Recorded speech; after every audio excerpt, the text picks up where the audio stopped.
Hello everyone, स्वागत है आप सभी के पसंदीदा यूट्यूब चैनल राय एजुकेशन में। शिक्षा विभाग अपडेट में आज के मॉर्निंग न्यूज़पेपर से कई महत्वपूर्ण अपडेट को क्लैरिफाई करेंगे, जिसमें सबसे इम्पोर्टेंटली जो अपडेट है वो ये है कि प्राइमरी के हेडमास्टर और जूनियर के सहायक शिक्षक का एक कैडर होता है। ये हाई कोर्ट ने कहा है, टिप्पणी की है, और क्या क्या और भी बातें कही हैं इस पर जानेंगे।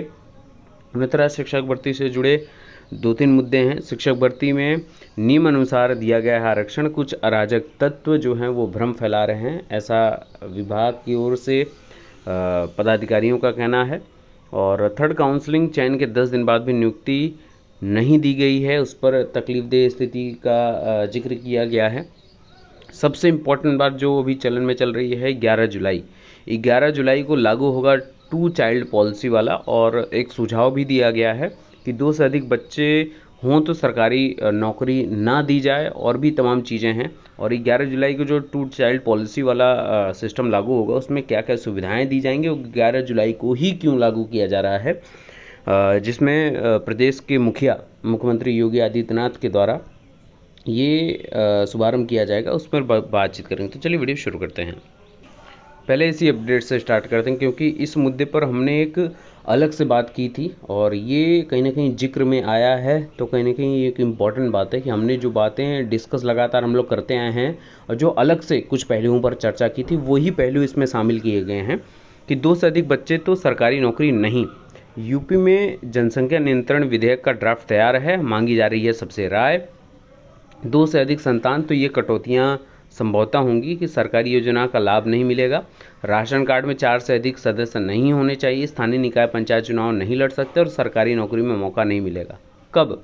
जब 2 से ज़्यादा बच्चे होंगे। 2 बच्चों तक ही सीमित रखने की बात की जा रही है। और कानून लागू हुआ तो 1 साल के भीतर सभी सरकारी अधिकारियों, कर्मचारियों, स्थानीय निकाय में चुने जनप्रतिनिधियों को शपथ पत्र देना होगा कि वे इसका उल्लंघन नहीं करेंगे। कानून लागू होते समय उनके 2 ही बच्चे हैं, और शपथ पत्र देने के बाद वे तीसरी संतान पैदा करते हैं तो प्रतिनिधि का निर्वाचन रद्द करने व चुनाव न लड़ने देने का प्रस्ताव है। सरकारी कर्मचारियों का प्रमोशन रोकने व बर्खास्त करने तक की सिफारिश है। हालांकि एक्ट लागू होते समय प्रेगनेंसी है या दूसरी प्रेगनेंसी के समय जुड़वा बच्चे होते हैं, तो ऐसे केस कानून के दायरे में नहीं आएंगे। अगर किसी का पहला, दूसरा या दोनों बच्चे निःशक्त हैं तो उसे भी तीसरी संतान पर सुविधाओं से वंचित नहीं किया जाएगा। तीसरे बच्चे को गोद लेने पर भी कोई रोक नहीं होगी। तो ये तमाम सुविधाएं हैं जो इसके रहते लागू की जाएंगी। सरकार को सौंपेंगे ड्राफ्ट। Justice A.N. मित्तल का कहना है कि जो जनसंख्या नियंत्रण है उस पर ड्राफ्ट सौंपा जाएगा, और इसमें और भी क्या क्या बातें हैं। पहली बात, सबसे इम्पोर्टेंट बात, जो मुख्यमंत्री के द्वारा 11 जुलाई को ये जो है लागू करने की बात की जा रही है। 11 जुलाई ही क्यों? 11 जुलाई को विश्व जनसंख्या नियंत्रण दिवस है, और उसी के मौके पर प्रदेश के मुखिया योगी आदित्यनाथ के द्वारा ये पहल जो है शुरू की जाएगी। यूपी में जनसंख्या नियंत्रण के लिए कानूनी उपायों के रास्ते बनने लगे हैं। राज्य विधि आयोग ने यूपी जनसंख्या नियंत्रण स्थिरीकरण व कल्याण विधेयक 2021 का ड्राफ्ट तैयार कर लिया है। ड्राफ्ट में 2 से अधिक बच्चे होने पर सरकारी नौकरियों में आवेदन से लेकर स्थानीय निकाय में चुनाव लड़ने पर रोक लगाने का प्रस्ताव है। सरकारी योजनाओं का भी लाभ न दिए जाने का जिक्र किया गया है। और ये जो विधेयक है इसका ड्राफ्ट जो है अपलोड कर दिया गया है। इस पर 19 जुलाई तक जनता से राय मांगी जा रही है। जनसंख्या नियंत्रण के लिए विधि आयोग ने कानून का ड्राफ्ट ऐसे समय पर पेश किया है जब 2 दिन बाद योगी सरकार नई जनसंख्या नीति जारी करने जा रही है। हालांकि आयोग का कहना है कि वह कानून का मसौदा स्वप्रेरणा से तैयार कर रहा है। यूपी में सीमित संसाधन व अधिक आबादी के कारण ये कदम उठाने जरूरी हैं। ड्राफ्ट के अनुसार एक्ट लागू होने के बाद 2 से अधिक बच्चे पैदा करने पर सरकारी नौकरियों में आवेदन व प्रमोशन का मौका नहीं दिया जाएगा। वहीं सरकारी योजनाओं व अनुदानों से वंचित करने पर का भी प्रस्ताव है। अब आपको क्या क्या चीज़ें और किन किन चीज़ों से अभाव होगा, इस पर हम लोग बातचीत कर लें। तो यूपी में आबादी नियंत्रण करने को लागू होगी नई जनसंख्या नीति। इस वक्त यूपी की जनसंख्या 24 करोड़ से ज़्यादा है। माना जा रहा है कि 2 चाइल्ड पॉलिसी को लेकर सरकार का जोर होगा। ऐसा होने पर 2 बच्चे होने पर ही सरकारी सुविधा मिलेगी। एकदम स्पष्ट बात, जो दो टूक में आपको घुमा फिरा कर नहीं, जो एकदम डायरेक्ट बात है वो बता रहा हूँ कि ऐसा अगर होता है तो 2 बच्चे होने पर ही आपको सरकारी सुविधा मिलेगी, 2 बच्चे होने पर ही सरकारी सब्सिडी मुहैया होगी। इसके अलावा 2 बच्चे होने पर ही मुफ्त राशन और बच्चों को सरकारी स्कूल में एडमिशन मिलेगा। और 2 बच्चे ही होंगे तो आप चुनाव लड़ सकते हैं और आप सरकारी नौकरी के लिए आवेदन कर सकते हैं, आप मान्य होंगे, एलिजिबल होंगे। अब बात कर लेते हैं शिक्षा विभाग से जुड़ी अपडेट की। मोहल्ला कक्षाओं के विरोध में जूनियर हाई स्कूल शिक्षक संघ, हालांकि प्राथमिक शिक्षक संघ और प्राथमिक विद्यालयों के शिक्षकों ने भी इस पर प्रश्न उठाया है कि ऑनलाइन क्लासेस चल रही हैं। हालांकि मोहल्ला टीचिंग पर सरकार का लगातार जो है बातचीत चल रही है। मोहल्ला कक्षाओं का जूनियर हाई स्कूल शिक्षक संघ के पदाधिकारियों ने विरोध किया है। इनका कहना है कि मोहल्ले में बच्चों को इकट्ठा करने के बजाय पर विद्यालय में बुलाने का आदेश होना चाहिए। शिक्षकों और महिला शिक्षकों को खासकर गांव में सुरक्षित जगह पर पढ़ाने में समस्या आ रही है। महिला शिक्षकों के गांव में सुरक्षित जगह पर पढ़ाने में समस्या आ रही है, इसी को लेकर ये लगातार ट्विटर पर भी ट्वीट कर रहे हैं। बात करते हैं उन्नतर शिक्षक भर्ती के 3rd काउंसलिंग को लेकर, तो चयन के 10 दिन बाद भी शिक्षकों को नियुक्ति पत्र नहीं मिला है। सहायक अध्यापक भर्ती 3री सूची में शामिल अभ्यर्थियों को नियुक्ति पत्र को लेकर सरकार की चुप्पी लगातार बनी हुई है। परिषदीय विद्यालयों के लिए उन्नतर सहायक अध्यापक भर्ती में 3री सूची में चयनित 66-96 अभ्यर्थियों को काउंसलिंग के 10 दिन बाद भी नियुक्ति पत्र नहीं मिल सका है। इस बारे में प्रदेश सरकार एवं बेसिक शिक्षा विभाग के अधिकारी चुप्पी साधे हैं। अब इम्पोर्टेंट बात यह है कि 30 जून का जो नियुक्ति पत्र का जो सपना था वो अभी अलग से कार्यक्रम स्थगित कर दिया गया था और अलग से नियुक्ति पत्र जारी होने की मांग लगातार अभ्यर्थियों को की जा रही है कि लगातार इनके द्वारा अपडेट यही की गई थी कि अलग से आपको नियुक्ति पत्र की तिथि और समय निर्गत किया जाएगा। तो उसको लेकर तत्काल प्रभाव से ये कार्यक्रम शुरू कर दिया जाए, क्योंकि जुलाई शुरू है और लगभग 10 तारीख आज हो ही गई है। तो ये जो नए सत्र का जो माहौल है उसमें अगर नियुक्ति मिल जाती है तो वो भी सहयोगात्मक दृष्टिकोण से परिस्थितियों में आपके साथ बेसिक शिक्षा विभाग में कदम से कदम मिलाकर नवनियुक्त 66-96 अभ्यर्थी शिक्षक के रूप में कार्य करेंगे।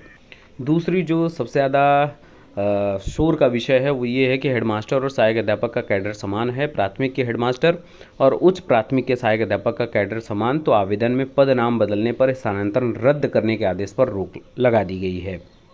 इलाहाबाद हाईकोर्ट ने कहा कि परिषदीय प्राथमिक विद्यालय के हेडमास्टर और उच्च प्राथमिक विद्यालय के सहायक अध्यापक का कैडर एक ही है, लिहाजा किसी अध्यापक द्वारा अपने स्थानांतरण आवेदन में हेडमास्टर प्राथमिक विद्यालय की जगह सहायक अध्यापक उच्च प्राथमिक भर देने मात्र से उसका स्थानांतरण रद्द कर देना उचित नहीं है। कोर्ट ने एटा से आगरा स्थानांतरित की गई सहायक अध्यापिका का स्थानांतरण निरस्त करने के बीएससी आगरा के आदेश पर रोक लगा दी है तथा प्रदेश सरकार व परिषद से जवाब मांगा है। सुनीता रानी की याचिका पर यह आदेश न्यायमूर्ति अश्विनी कुमार मिश्र ने दिया। याचिका अधिवक्ता शिवान सिंह का कहना था कि याची एटा में प्राथमिक विद्यालय में हेडमास्टर थी। 2018 में उसका विद्यालय सम्मेलन में शामिल हो गया, यानी कि कंपोजिट हो गया, और लिहाजा उसने अपना प्रभार उच्च प्राथमिक विद्यालय के वरिष्ठ अध्यापक को सौंप दिया और उच्च प्राथमिक विद्यालय में सहायक अध्यापिका हो गई। याची ने अंतर जनपदीय तबादले के लिए ऑनलाइन आवेदन किया था और उसने अपने आवेदन में हेडमास्टर प्राथमिक विद्यालय की जगह सहायक अध्यापिका प्राथमिक विद्यालय कर दिया। याची का स्थानांतरण आगरा के लिए हो गया और उसे ज्वाइन भी कर लिया, मगर 20 मई को बीसी शिक्षा अधिकारी ने उसका स्थानांतरण रद्द करते हुए वापस एटा भेज दिया।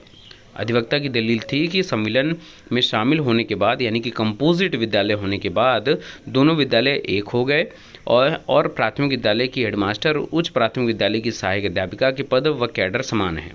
कोर्ट ने इस दलील को स्वीकार करते हुए कहा कि क्योंकि दोनों पदों के कैडर एक ही हैं, इसलिए इसके आधार पर याचिका स्थानांतरण रद्द किया गया है।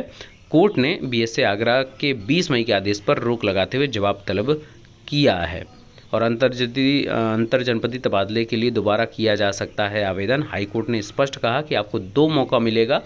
जहाँ पर भी कई बार ये होता है कि आप एक बार अप्लाई करते हैं और वो किन्हीं कारणों से रद्द कर दिया जाता है, तो आपको दोबारा मौका मिलेगा स्थानांतरण के लिए। इलाहाबाद हाईकोर्ट की खंडपीठ ने कहा कि परिषदीय विद्यालयों के अध्यापक एक बार अंतर जनपदीय तबादले होने के बाद दोबारा भी तबादले के लिए आवेदन कर सकते हैं। इससे संबंधित शिक्षा सेवा नियमावली में ऐसी कोई रोक नहीं है। कोर्ट का कहना था कि स्थानांतरण करना या न करना राज्य सरकार के अधिकार में है, मात्र आवेदन करने से स्थानांतरण प्राप्त करने का अधिकार सृजित नहीं होता है। साथ ही जो अध्यापक स्थानांतरण पर एक जिले से दूसरे जिले में जाता है वह वरिष्ठता सूची में सबसे निचले पायदान पर चला जाता है। ऐसी स्थिति में दोबारा आवेदन करने पर रोक लगाने का कोई औचित्य नहीं है। ये न्यायमूर्ति अग्रवाल पीयूष अग्रवाल जी की पीठ ने ये जवाब दिया है अंतर जनपदीय तबादले को लेकर। बात कर लें थर्ड काउंसिलिंग को लेकर। शिक्षक भर्ती में नियमानुसार दिया गया आरक्षण। प्रदेश सरकार ने दावा किया है कि बेसिक शिक्षा परिषद में 69,000 सहायक अध्यापक भर्ती में नियमानुसार आरक्षण देकर भर्तियां की गई हैं। सरकार के प्रवक्ता ने कहा कि कुछ तत्व गलत आंकड़े पेश कर भ्रम पैदा कर रहे हैं। प्रवक्ता ने बताया कि 69,000 सहायक अध्यापक की भर्ती में सामान्य वर्ग के 34,579 पद, अन्य पिछड़ा वर्ग में 18,598, अनुसूचित जाति में 14,459 और अनुसूचित जनजाति में 354 पद आरक्षित थे। इस आधार पर 1354 पद आरक्षित थे। इस आधार पर समान वर्ग के 34,579 पदों के सापेक्ष चयनित समान वर्ग के 20,301 अभ्यर्थी नियुक्त किए गए हैं। अन्य पिछड़ा वर्ग के लिए आरक्षित 18,559 के सापेक्ष 31,228 अभ्यर्थी चयनित किए हैं। अनुसूचित जाति के लिए 14,459 पद की तुलना में एससी वर्ग के 17,268 अभ्यर्थियों का चयन हुआ है और अनुसूचित जनजाति के 1,354 पदों की तुलना में इस वर्ग में मात्र 211 अभ्यर्थी चयनित किए गए हैं। तो ये पूरा आंकड़ा जो है सबके समक्ष मीडिया में रख दिया गया है विभाग के द्वारा।